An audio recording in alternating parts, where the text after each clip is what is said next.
E9 Applications of Trigonometry Question 1B 第一 part 我哋要計 AC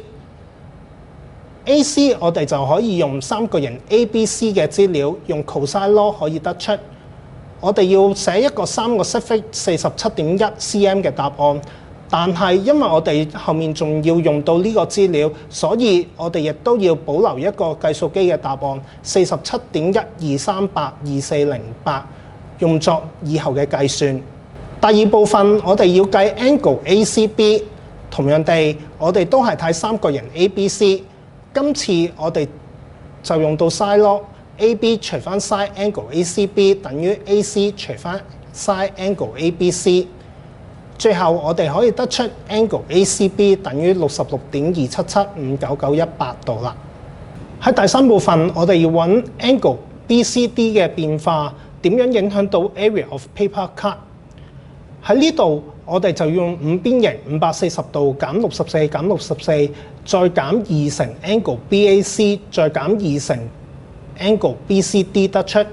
原來呢個 angle CAD 其實就等於312.551984減翻2乘 angle BCD。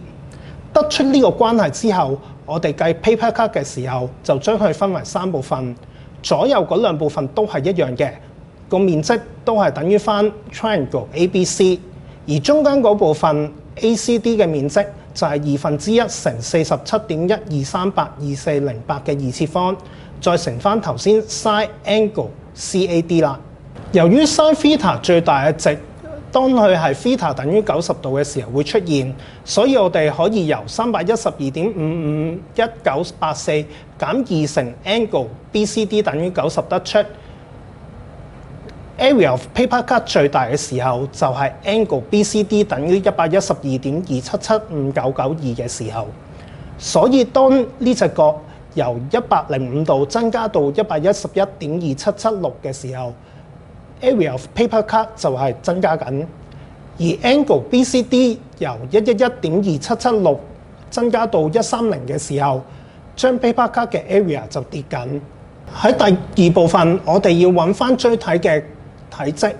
首先，我哋設 CD 嘅中間點為 M。